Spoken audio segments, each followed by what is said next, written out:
여러분 요즘에 그 아셔야 될 정보 중에 하나가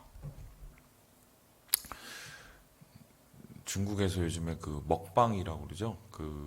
사람들이 이렇게 방송에서 나와서 온라인으로 막 이렇게 뭐 먹는 거 그런 거를 금지시켰어요. 시진핑 주석이 나와서 그거 하지 말라고 했는데 그 이유가 이제 뭐냐면 이제 국민들이 먹는 거를 너무 낭비한다. 그래서 무슨 중국이 무슨 절약의 나라가 되려나 보다라고 생각하는데 그게 아니라요. 이 연이은 이 장마죠. 중국에 비가 엄청 왔어요. 여러분 보셨겠지만 샨사댐이라는 그 댐이 지금 뭐 무너지나 마냐 할 정도로 그 규모가 이제 어마어마하거든요. 그 정도로 비가 왔는데 그 비 속에 결론적으로 벼농사를 망쳐버린 거죠. 그래 놓으니까 당장 이렇게 비축해둔 식량이 이제 어느 정도 지나게 되면은 분명히 식량난이 올 수도 있다. 뭐 이런 계산이 있었던 것 같아요. 더불어서 중국이 수출을 많이 하기도 하지만 곡물을 수입을 많이 또 해요.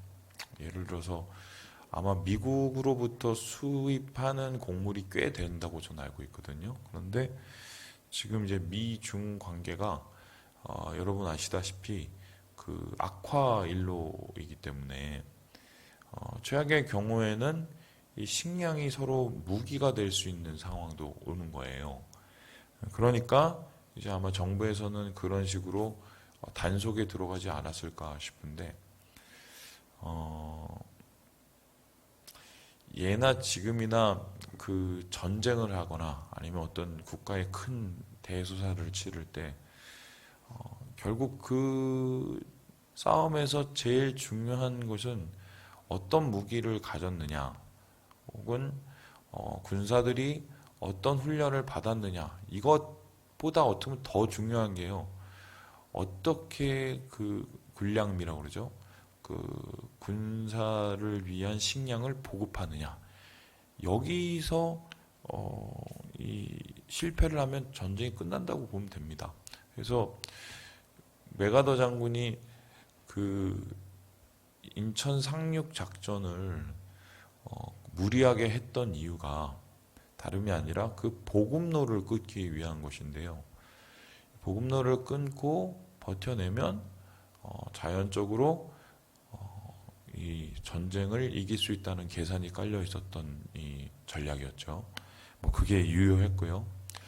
그래서 어떻게 보면은 식량난은 먹고 이렇게 사는 문제이기 때문에 제일 민감하고 제일 어떻게 보면은 긴요한 그런 문제라고 할 수 있는데 오늘 이 애굽의 이 식량난이 전체적으로 다 들었거든요. 애국뿐만 아니라 그 주변에 있는 나라들까지, 그러니까 완전히 고대 근동 사회에 엄청난 대가뭄과 대기근이인 거예요. 그래서 어떻게 보면은 지금 나라 자체의 존립이 흔들릴 수 있는 상황이었어요. 그런데 이것이 얼마나 충격이냐면 나일강은 이제 이집트인들이 살고 있는 나일강은 이 사하라로부터 이렇게 남에서 북으로 이렇게 내려가는 원래는 올라가야 되는데 희한하게 이 강은 내려와요. 올라가요. 근데 올라가는 그 강이었는데 이 하류에 있는 충적토가 있는 지역은 퇴적토가 있는 지역은 이 강이 정말 웬간하면 마르지 않기 때문에 농사를 망친다는 건 상상을 못하는 일이거든요. 그런데 이러한 상상 못할 일이 일어났고 그것도 7년에 걸쳐서 일어났고 그래서 어떻게 보면 이 이집트라는 이 대제국의 근간과 기초가 흔들릴 수 있는 그 상황을 지금 요셉이라는 사람이 이겨낸 거죠. 총리가 되어서 나라 살림을 맡았고, 그 나라 살림을 맡아서 7년의 풍년을 통해서 7년의 흉년을 준비하는, 그래서 모두가 다 하나님의 지혜로운 이 요셉이라는 한 사람을 통해서 목숨을 건지게 되는, 거기에서 더 나아가서 이집트 사람뿐만 아니라 주위에 있는 민족들에게까지 선한 이 생명의 영향력을 전달할 수 있는 그런 나라가 되었다는 것입니다. 그래서 예나 지금이나 제일 중요한 게 어떤 사람이 지도자가 된다는 게 정말 중요해요. 예, 그런 의미에서 우리나라는 참, 뭐 이런 얘기하면 어떻게 생각하실지 모르겠지만 큰 운은 없어요. 수많은 대통령들이 올라왔다가 뭐 권세를 누리다가 내려가서는 제대로 인생을 마치신 분이 손에 꼽잖아요. 그죠? 독재를 하거나 아니면 비리를 저지르다가 끝나게 되고, 그리고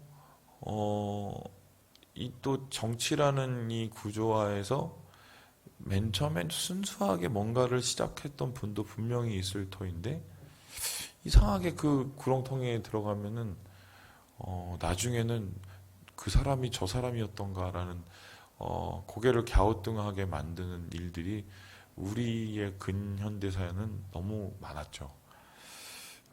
그럼에도 불구하고 나라가 이렇게 세계 10위의 경제권 안에 들고 어쩌면 민주화도 이렇게 급하게 이룰 수 있었던 거는 제가 봤을 땐 참 하나님의 은혜예요. 은혜예요. 하나님이 우리 나라를 긍휼히 여겨주시고 사용하시지 않으셨다면 오늘의 이러한 상황은 결코 이루어질 수 없다고 저는 믿어요. 제가 목사이기 때문에가 아니라 여러 상황들을 보면 그러한 그림들이 참 많이 보이거든요. 어쨌든 이 애굽은 이 요셉이라는 사람을 통해서 살 길을 얻었다. 살 길을 얻었다. 그래서 오늘 이야기는 바로 그 요셉이 어떻게 나라를 살리느냐 하는 뭐 그 이야기인데요. 오늘 함께 이 요셉이 나라를 일으키는 그 이야기를 함께 보고 우리 좀 우리의 오늘 현실을 좀 함께 고민해 보았으면 좋겠습니다. 예, 우리 함께 38절의 말씀을 같이 한번 읽어보도록 하겠습니다. 38절 말씀입니다. 시작.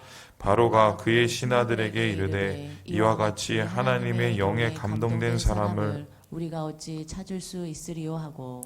어제도 제가 막간에 말씀드렸지만 예전에는 저는 이 요셉과 혹은 요셉의 형제들의 주로 보였기 때문에 이 말씀 전체에 있는 다른 주변 인물들을 잘 못 봤어요. 근데 이제 몇 번씩을 이 말씀을 묵상하다가 이번에는 더 특별하게 보이는 게 이 바로라는 사람이 정말 크게 보이는 거죠. 한 나라, 그것도 이집트는 그 당시에 그 고대 근동을 주름잡는 빅2였어요. 빅2.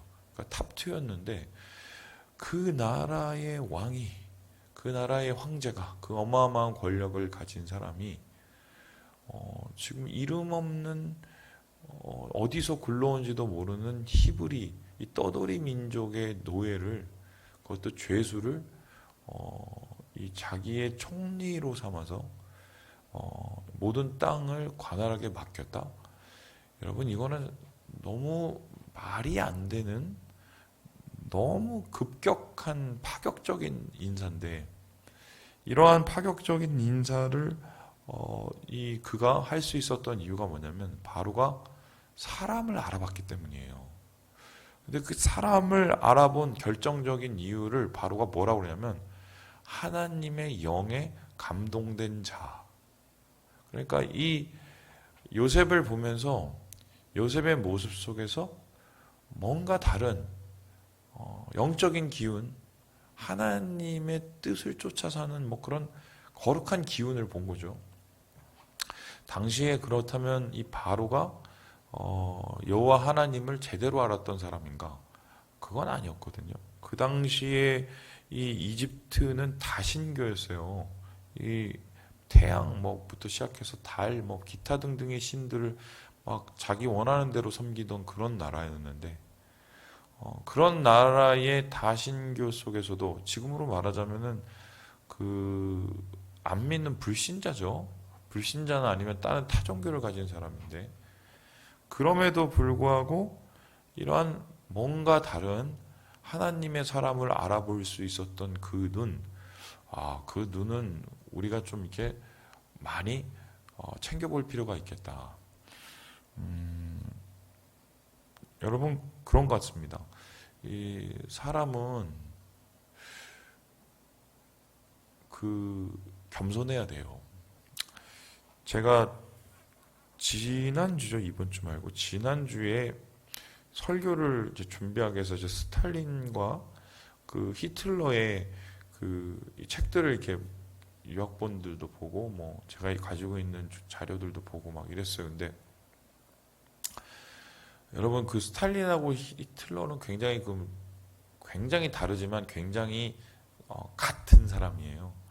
똑같이 성장 과정에 문제가 많은 사람에 그리고 똑같이 독재를 추구했던 그리고 수많은 사람들을 살상한 사람인데 그런데 스탈린은 사실은 자기 죽을 때까지 그 정권을 유지할 수 있었고 그리고 히틀러는 반면에 자살로 자기 인생을 망치는 자가 되었습니다. 그렇게 된 결정적인 계기가 뭐냐면 히틀러하고 스탈린이 맞붙죠. 싸웠어요. 그래서 뭐 레닌그라드니 막 이런 데서 전쟁을 치렀는데 그 전쟁의 승리를 누가 했느냐? 당시 사람들은 다 독일, 히틀러가 이길 거라고 생각을 했어요. 왜냐하면 이미 승승장구했고 그리고 히틀러가 가지고 있고 만들어 온 무기나 뭐 여러 가지의 이 축적된 기술들이 있었기 때문에 이게 게임이 안 되는 거였거든요. 그런데 그런 예상을 뒤엎고 히틀러가 졌어요. 스탈린이 이겼어요. 그래서 이 독재자들이라는 책을 보면 그 승리와 이게 전복된 그 이유가 뭐냐라고 했었을 때 굉장히 의외의 얘기가 나왔어요. 그게 뭐냐? 스탈린은 독재자였지만 전쟁을 치르기 위해서 자기는 정권을 뭐 이렇게 차지하는 그런 정치적인 능력은 있어도 전쟁 능력은 없는 사람이라는 걸 알았어요. 그래서 주위에 있는 전쟁 전문가들, 참모들을 모으고 그 사람들을 통해서 자문을 구하고 또한 가장 좋은 방법을 구했기 때문에 한마디로 협력을 한 거죠. 그러한 전문가들의 의견을 들어서 그것을 통해서 전쟁 싸움을 했기 때문에 승리를 거둔 거고 반면에 히틀러는 자기를 너무 과신한 거죠. 그래서 밑에 있던 뭐 수많은 전문가들이 입을 함부로 놀렸다가는 어느 날 갑자기 그냥 게슈타포한테 끌려가고 뭐 이런 분위기였기 때문에 자기가 쥐어서 쥐락펴락하다가 결론적으로는 그 불손함에 겸손과 불손의 싸움에서 이 히틀러가 졌다라고 이렇게 평가를 하는데 그런 의미에서 참 이 바로라는 이 사람은 어찌됐건 저찌됐건 가지고 있었던 들을기 그리고 겸손함이 오늘 말씀 속에서 빛나고 있지 않습니까? 여러분 그래서요 우리가 내세울 것도 없지만 그렇다고 우리가 또 구길지는 않지 않습니까? 자존심을. 하지만 예수 믿는 사람은 일단은 겸손해야 돼요. 하나님 앞에 엎드리고 하나님 앞에 귀를 기울이는 자가 하나님의 은혜를 찾을 수 있기 때문인데요. 오늘 이런 하나님의 영에 감동된 자를 알아보고 이 자에게 이 흉년의 날을 풍년에 준비케 하는 그런 지혜를 보인 바로의 모습, 이 모습을 통해서 우리는 도전을 받게 됩니다. 오늘 또한 이 말씀 속에서 또 빛나는 이 요셉의 이름이 있는데요. 우리 함께 우리 51절의 말씀을 읽고 마무리해 보도록 하겠습니다. 51절입니다. 시작.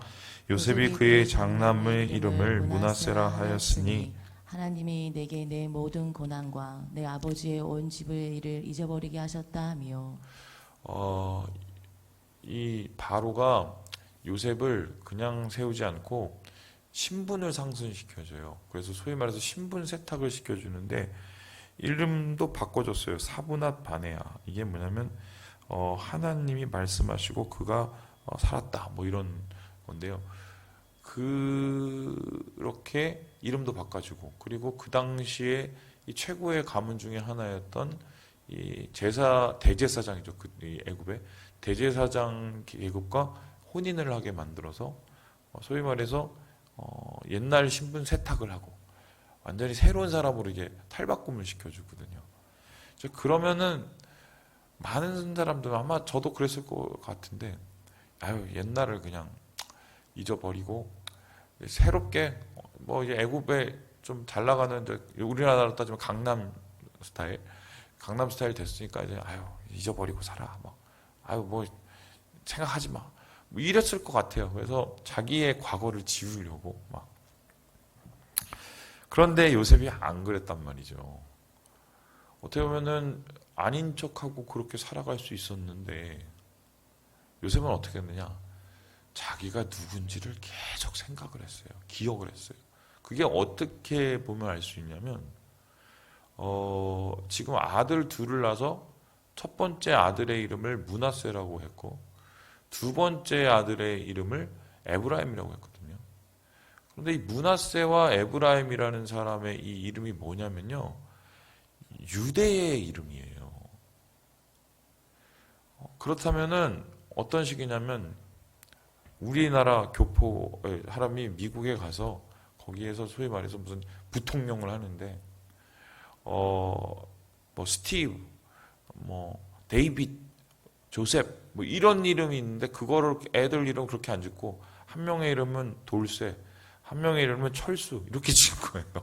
이게 그럼 사람들이 뭐 애 이름을 저렇게 졌냐, 저 보면 저 사람 봤더니 저 떠돌이 출신이래, 저 강 건너온 히브리 사람, 이렇게 손가락질을 할 수 있는데도 그렇게 했다는 거예요.